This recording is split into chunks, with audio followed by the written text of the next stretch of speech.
할렐루야. 오늘도 귀한 아침 하나님 말씀 듣고자 오신 우리 성도님들 앞에 하나님의 은총과 사랑이 함께 하실 줄 믿습니다. 오늘 함께 아침에 부를 찬양은요, 보혈을 지나라는 찬양입니다. 우리 함께 찬양하도록 하겠습니다. 보혈을 지나 하나님 품으로, 보혈을 지나 아버지 품으로, 보혈을 지나 하나님 품으로 한 걸음씩 나가네. 보혈을 지나 하나님 품으로, 보혈을 지나 아버지 품으로, 보혈을 지나 하나님 품으로 한 걸음씩 나가네. 존귀한 주 보혈이 내 영을 새롭게 하시네. 존귀한 주 보혈이 내 영을 새롭게 하네.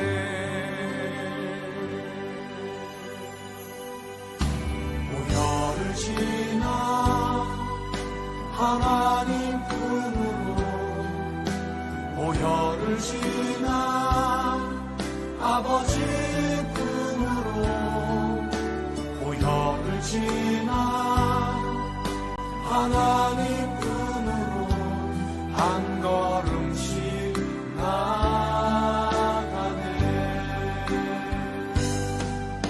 보혈을 지나 하나님 품으로, 보혈을 지나 아버지 품으로, 보혈을 지나 하나님 품으로 한 걸음씩 나가네.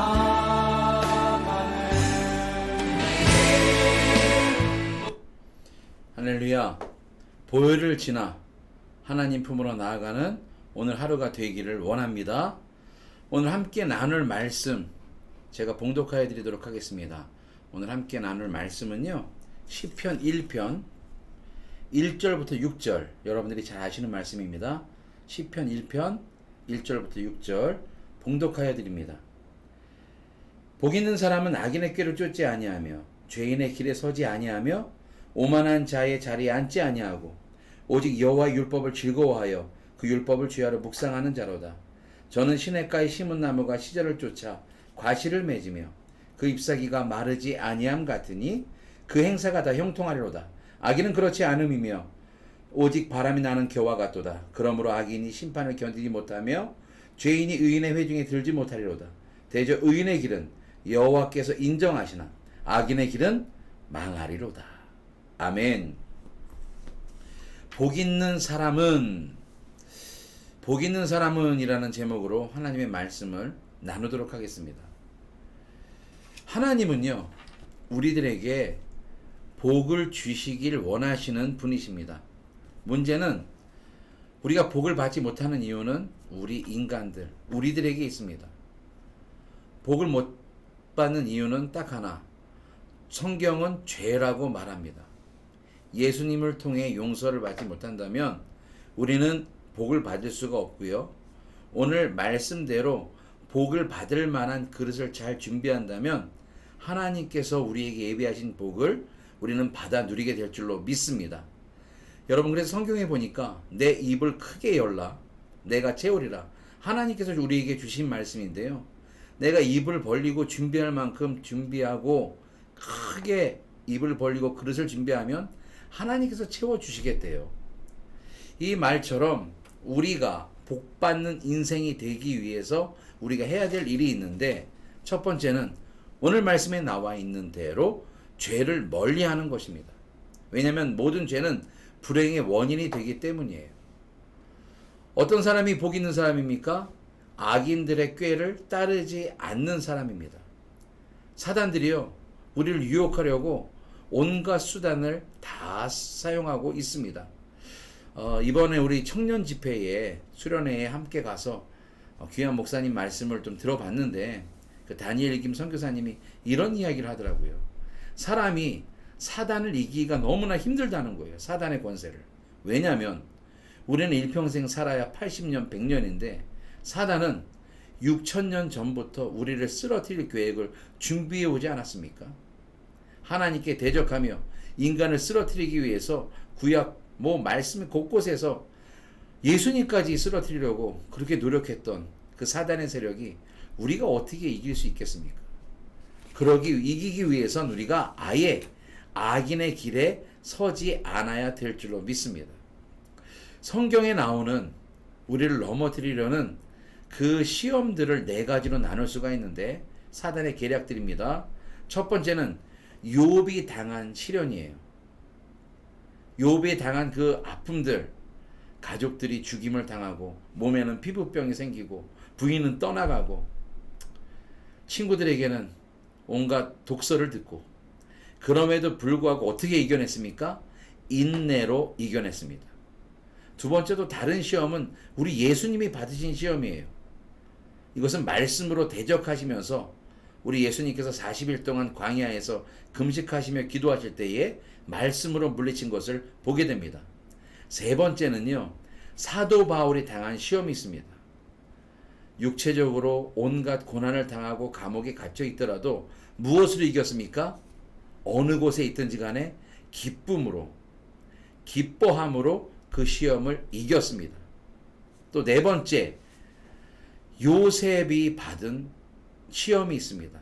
이 요셉, 나중에는 애굽의 총리가 되죠. 그런데 이 요셉이 어떤 시험을 받습니까? 이성, 보디발의 장군의 부인, 그 이성에게 유혹을 받는 시험을 어떻게 이겼습니까? 그 자리를 피했습니다. 피함으로 이길 수 있었습니다. 아예 악인의 자리에 서지 아니하고 그런 유혹에서 벗어나는 방법은 거기서 떠나는 거예요. 많은 그리스도인들이, 많은 사람들이 온갖 이성의 유혹에, 또 여러 가지 유혹에 넘어가는 것은 그 자리에 있기 때문이라는 것입니다. 또 하나님께 복을 받는 인생을 받는 두 번째 방법은 여호와의 율법을 즐거워하며 그 말씀을 묵상하는 것입니다.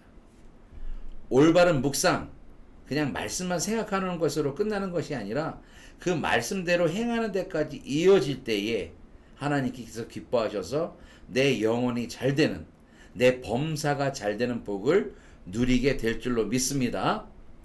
하나님을 알지 못하고 사는 사람들은 이 먹고 사는 것이 가장 중요하다 생각해요. 오래 사는 것, 필요한 것을 채워야 되고, 음식이 있어야 되고, 여러 가지 물질의 문제에 얽매여서 살고 그것을 가장 중요하게 여길 때가 있습니다.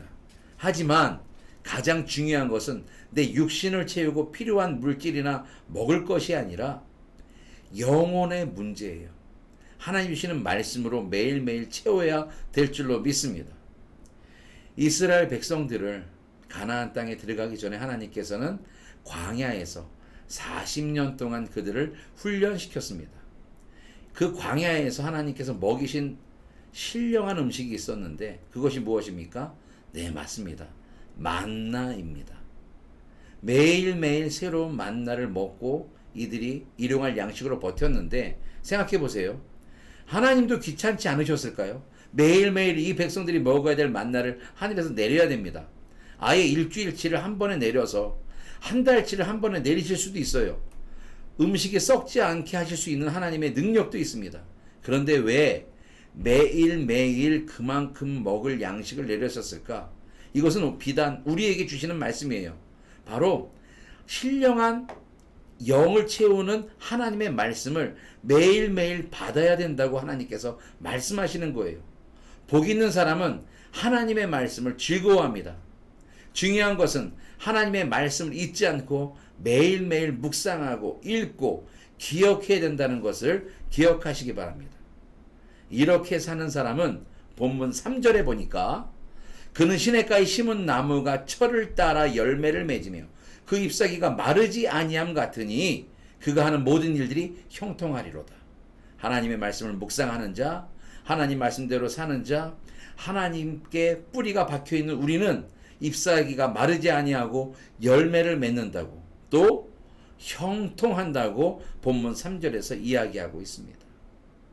사랑하는 성도 여러분, 여호수아 1장 7절 8절에 이 율법책을 내게서 떠나지 않게 하며 주야로 그것을 묵상하며 그 안에 기록된 대로 다 지켜 행하라. 그리하면 내 길이 평탄하게 될 것이고 내가 형통하리라 라고 기록되어 있습니다.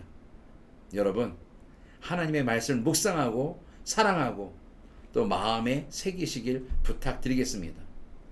마지막 6절에 보니까 악인의 길은 인정하지 않지만 의인의 길, 하나님의 자녀의 길은 하나님께서 인정해 주시겠다고 말씀하셨습니다. 오늘 주신 말씀, 악인의 길을 따르지 아니하고 그 길에 서지 아니하고 오직 밤낮으로 하나님의 말씀을 사랑하시는 저와 여러분들이 되시길 주님의 이름으로 축원합니다.